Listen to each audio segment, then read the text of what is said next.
मित्रहो नमस्कार. मला असं वाटत होतं की गेल्या काही दिवसापासून काही महिन्यापासून सामाजिक पातळीवर, जातीय पातळीवर, राजकीय पातळीवर धुमसणारा महाराष्ट्र हळूहळू शांत होईल. पण माझीच काय आपल्या सर्वांचीच आशा फोल ठरली आणि धुम्मस वाढत चालली. सुरुवातीला असणाऱ्या धुराचं रूपांतर आता स्फोटकामध्ये होते आहे आणि ठिकठिकाणी वेगळ्या वेगळ्या प्रकारचे स्फोट होत आहेत. महाराष्ट्र हा पुरोगामी म्हटला जातो. फुले शाहू आंबेडकरांचा महाराष्ट्र म्हटला जातो. त्याचं कारण देशात सर्वात जाती, सामाजिक आणि धार्मिक सलोखा या 3 महापुरुषांच्या प्रयत्नाने महाराष्ट्रात झाला आहे. तो टिकून ठेवण्यात सुद्धा आपण बऱ्यापैकी यश मिळवलं होतं. पण गेले काही दिवस या महाराष्ट्राला या महापुरुषांचा प्रदेश का म्हणावं अशी शंका अनेकांच्या मनात निर्माण होईल अशा काही घटना आपण चौफेर पाहतो आहोत. आरक्षणाच्या आंदोलनापासून याला सुरुवात झाली. आरक्षण विशिष्ट समाजाला द्यावं की नाही द्यावं हा तुमचा माझा प्रश्न नाही आहे. हा संविधानाचा प्रश्न आहे. इथल्या व्यवस्थेचा प्रश्न आहे. पण आरक्षणाच्या आग्रहासाठी आंदोलन चालू झालं, पुन्हा त्याच्यात तडजोड झाली, पुन्हा ते चालू झालं आणि महाराष्ट्र ढवळून निघावा अशा राजकीय सभा आता सुरू आहेत. जेव्हा एखादा समाज प्रचंड मोठ्या शक्तीने उभा राहतो तेव्हा नैसर्गिकरित्याच छोट्या छोट्या समाजाच्या, जातीच्या, गटांच्या मनामध्ये एक नैसर्गिक असुरक्षितता निर्माण होते. असं तर चाललेलं नाही का की निसर्गात एक नियम आहे की सर्वायवल ऑफ द फिटेस्ट. जो बलवान आहे, जो समर्थ आहे, जो ताकदवान आहे आणि आणखीन कोणत्या कोणत्या पातळीवर तर तो बलवान आहे, त्याच्या ऐक्याचा अनेक वेळेला गैरसमज सुद्धा अन्य जाती आणि समूहाच्या मनामध्ये होतो. मला वाटतं तो तसा सुरू झाला. आरक्षणाची मागणी करणारे प्रचंड मोठ्या सभा घेतात म्हणून त्याला उत्तर देण्यासाठी आणि आम्हीही एकसंध आहोत, आम्ही आमच्या सवलती टिकून ठेवणार आहोत हे सांगण्यासाठी प्रत्युत्तरादाखल अशाच मोठ्या सभा आता सुरू झाल्या. अशा सभा ज्यापूर्वी आपण कधी पाहिलेल्या नव्हत्या. 100 उंच वाहनं आपल्या नेत्यांच्यावर फुलं टाकतात. अशा सभा कधी आपण पाहिल्या नव्हत्या. 100 200 एकरामध्ये सभा होतात. त्याही सभा आपण कधी पाहिल्या नव्हत्या. सभा त्यांची असो अथवा यांची असो, या दोघांनी जणू काही स्वतःला प्रतिस्पर्धी समजून घ्यायचं ठरवलेलं दिसतं. सभेतल्या भाषा पण बदललेल्या आहेत. या भाषांमधले अर्थ बदललेले आहेत, आशय बदललेले आहेत. कधी ती धमकी देणारी भाषा असते, कधी कुणाच्या तरी भानगडी उकरून काढणारी भाषा असते आणि ह्या सगळ्याच्या मुळाशी आरक्षणाचा विषय तरंगतो आहे. मी या चॅनलवर किमान 100 वेळा सांगितलेलं आहे की या देशातले राज्यकर्ते, या देशातलं सरकार जे सामान्य माणसांचे प्रश्न सोडवण्यात अयशस्वी झालेलं आहे, त्यांच्या प्राथमिक गरजा भागविण्यामध्ये अयशस्वी झालेला आहे आणि हा आपला अयशस्वीपणा दडवण्यासाठी आता सगळ्यांनीच आरक्षणाचं हत्यार वापरायचं ठरवलेलं आहे.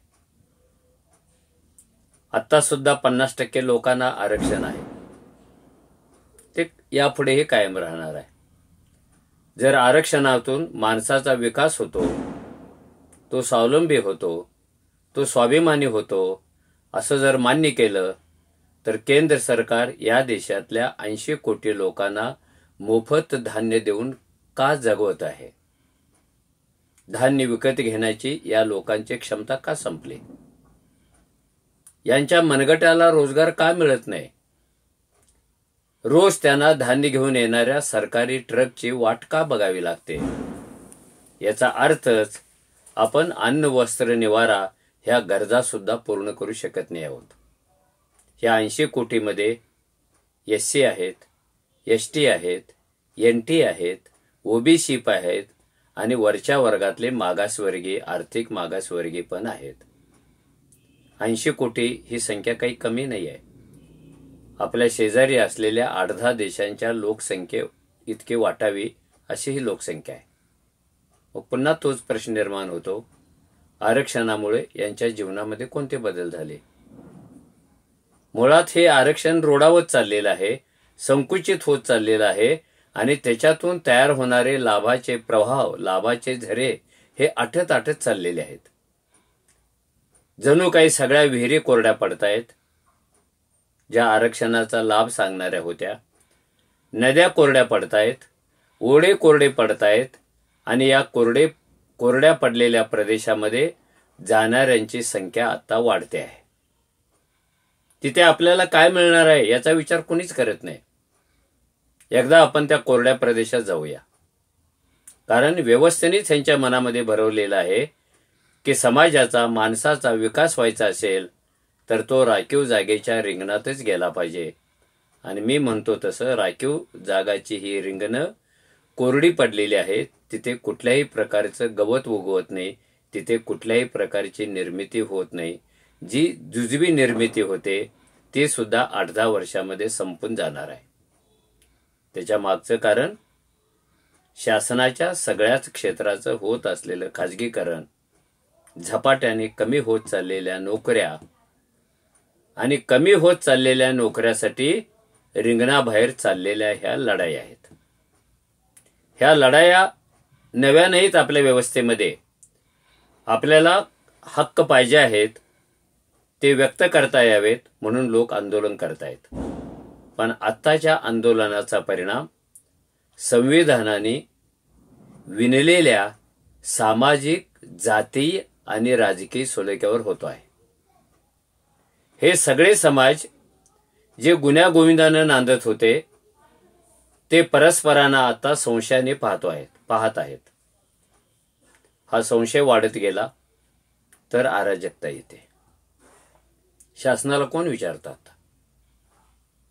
एकीकडे शहरामध्ये एखाद्या बंद सभागृहामध्ये 50 लोकांची सभा घ्यायची असेल तरी पोलीस परवानगी देत नाहीत. मग 10-10 लाखांच्या सभांना परवानगी कशी मिळते? 24 तास आपल्या समाजामध्ये बंदी हुकूम आहे. मग ह्या सर्व प्रकारच्या सभांना बंदी हुकूम लागू नाही आहे का? आक्षेपार्ह भाषण केलं तर रात्रीत गुन्हे होतात, रात्रीत अटक होते, शिक्षा पण होते, जसे राहुल गांधींना झाली. पण ह्या समाजाच्या, जातीच्या सभेमध्ये जी भाषणं होत आहेत, जो भडका उडतो भाषणातून, त्याच्यावर कोणीच कारवाई करत नाही का? गट तो आहे की गट हा आहे हा मुद्दा नाही आहे. या भाषणातून, या निवेदनातून, या धमक्यावजा निवेदनातून ही जी वीण आहे, सामाजिक सलोख्याची वीण, धार्मिक सलोख्याची वीण, ती जणू काही आता सैल व्हायला लागलेली आहे. हा सैलपणा कोणत्याही समाजाला, लोकशाहीला, देशाला आणि एकूणच सामान्य माणसाला परवडणारा नाहीये. कोणत्या कारणासाठी आपण कोणती किंमत चुकवणार आहोत याचा विचार करण्याची वेळ आलेली आहे. अराजकता येतं कधी? कधी येते अराजकता?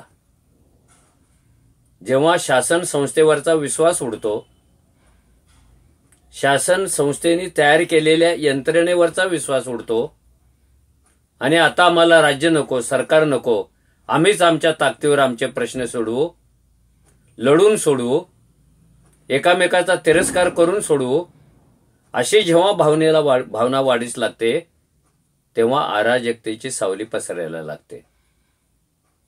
किती प्रकारची अराजकता बघितली महिनाभरात आपण. जिथे निवडून दिलेल्या लोकांचं सरकार येतं त्याच सभागृहाला टाळा मारण्याचा प्रयत्न झाला. ते लोकशाहीचं मंदिर आहे, मंदिरालाच आपण टाळा लावतो आणि तोही निवडून आलेला प्रतिनिधीच लावतो. निवडून आलेल्या लोकप्रतिनिधींचंच घर जळतं. शासन चालवणाऱ्या तहसीलदार कचेरीलाच आग लागते, शासनाच्या वाहनांनाच आग लागते. हे कशाचं लक्षण आहे आणि कुणाचं नियंत्रण आहे याच्यावर? कुणाविरुद्ध कारवाई होते, कशा प्रकारची कारवाई होते आणि हे सगळं कोण करतं हा एक नंतरचा विषय आहे. एक गट म्हणतो सत्ताधारी गटाची ह्याला फौस आहे. सत्ताधारी गट म्हणतो ह्या आंदोलकांना दुसऱ्या कुठल्या तरी भांडवलदारांची फौस आहे, नेत्यांची फौस आहे. याचा अर्थ काय? कुणीही या विषयाकडे गांभीर्याने पाहत नाही, तर हा विषय राजकारणातला एक चेंडू बनवला जातोय.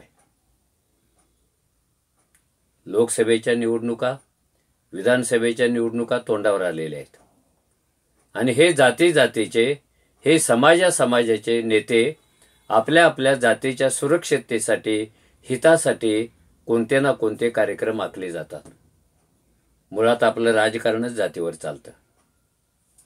कोणत्या जातीचा उमेदवार, निवडून येण्याची क्षमता बाळगणारा उमेदवार, त्यालाच बहुतेक वेळा तिकिटे मिळत जातात. आणि सगळे स्वतःला शाणे समजणारे नेते आपल्या आपल्या मतपेट्या बळकट करण्यासाठी ह्या माणसांच्या झुंडीच्या झुंडी रस्त्यावर आणत आहेत. ह्या झुंडी विशिष्ट ठिकाणी होत्या, आता त्या महाराष्ट्रभर पसरायला लागलेल्या आहेत. असं कधीच महाराष्ट्राने पाहिलेलं नव्हतं की महिने राजकीय नेत्यांना गावात जायला बंदी आहे. नेत्यांना बंदी कशाला करता? जर तुमचे प्रश्न सोडवणारे नेते नसतील, तुमचं म्हणणं नीट ऐकणारे नेते नसतील, तर त्यांना घरात बसवण्याचा हुकमी हक्क तुमच्या मतात आहे, तो का नाही वापरत? दादागिरीची भाषा कशासाठी? आणि ही भाषा तिकडून आणि इकडून दोन्हीकडून चालू आहे. याच्यावर उतारा काय आहे? हे सगळं असंच चालत राहिलं आणि सरकार दोन्ही बाजूनीही बघ्याची भूमिका घेत राहिलं आणि नुसत्याच कमिट्या स्थापन करण्याचा फार्स करत राहिलं. धनगर आक्रमक झाले, 3 महिन्याची समिती. मराठा आक्रमक झाले, 3 महिन्याची समिती. अजून कोणी आक्रमक झालं, 3 महिन्याची समिती. मुळात प्रश्न आहे केंद्राच्या हातात. तुम्ही कितीही समित्या नेमाल, तुम्ही कितीही ठराव कराल, ते राज्यघटनेच्या निकषावर टिकले पाहिजेत. पण आता इथे राज्यघटनेचा कोणी विचारच करायला तयार नाही. आणि जेव्हा राज्यघटनेचा विचार बाजूला पडतो, तेव्हा ही अराजकतेच्या सावल्या वाढायला लागतात.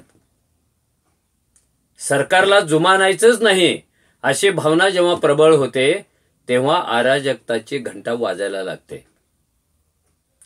लोकशाहीतल्या सगळ्या परंपरा, संस्कृती, रूढी, त्यातल्या मानवी भूमिका ह्या पायदळी तुडवल्या जातात, तेव्हाही अराजक वाढायला जातं, वाढत राहतं. आपण कोणत्या व्यवस्थेमध्ये आहोत?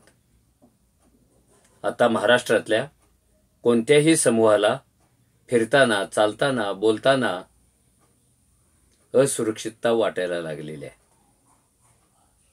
आणि कोणत्याही लोकशाहीतला माणूस असुरक्षित मानसिकतेमध्ये जगत असेल तर समजावं अराजकतेची सावली वाढायला लागलेली आहे.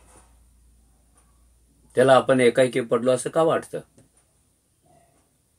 त्याला आपल्यावर हल्ला होईल असं का वाटतं? त्याला आपल्या सुरक्षिततेची काळजी का वाटते? शेवटी अराजक म्हणतात कशाला? गेल्या 2-3 महिन्यातल्या सगळ्या भाषणांच्या नोंदी पहा तुम्ही. काय पद्धतीची भाषणं आहेत. त्याच्यात ना लोकशाही आहे, ना नैतिकता आहे, ना काही नम्रता आहे, ना सभ्यता आहे. बळाचा आवाज काढणारी ही भाषा आहे. आणि जेव्हा बळच मोठं व्हायला लागतं, तेव्हा लोकशाहीचा आणि व्यवस्थेचा संकोच व्हायला लागतो. कायदा काम करत नाही, आंधळा पांगळ्यासारखा वागतो.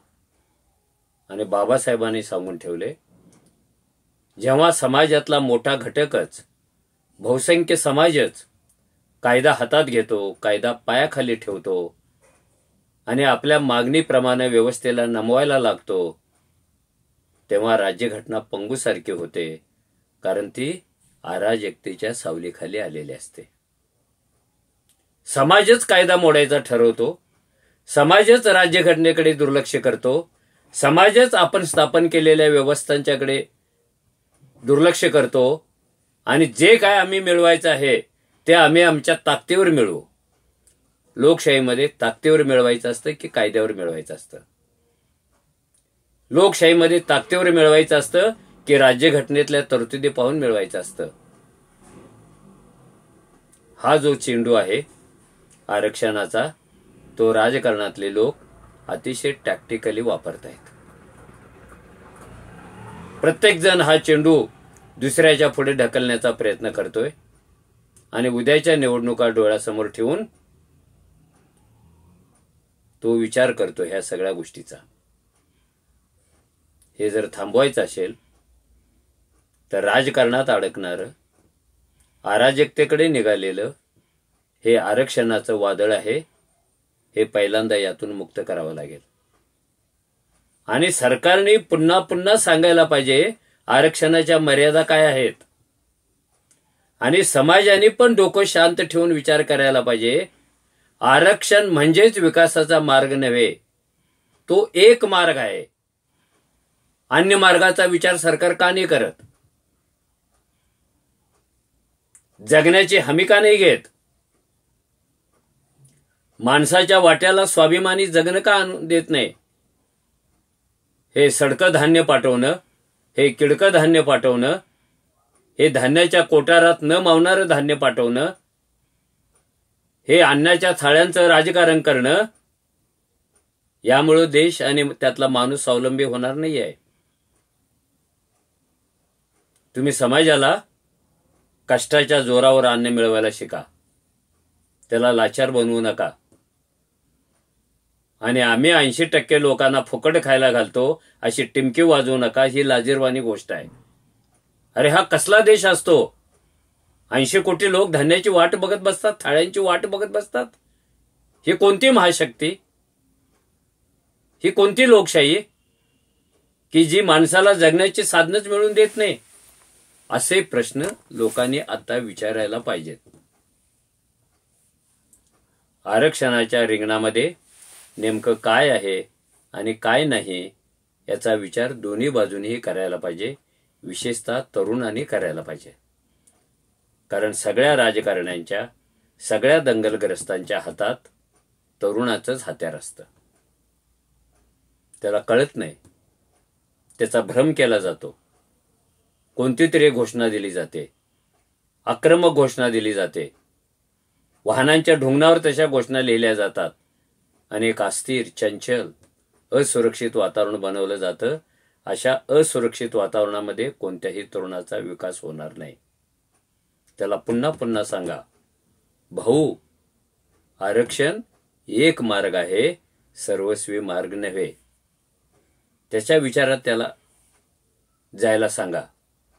आणि शेवटचा मुद्दा आहे की मी हे सगळं बोलतो आहे, प्रश्न येईल तुमचा, हे कुणी करायचं आहे? उत्तर असं, हे कुणी करायला आता बाह्य शक्ती येणार नाही.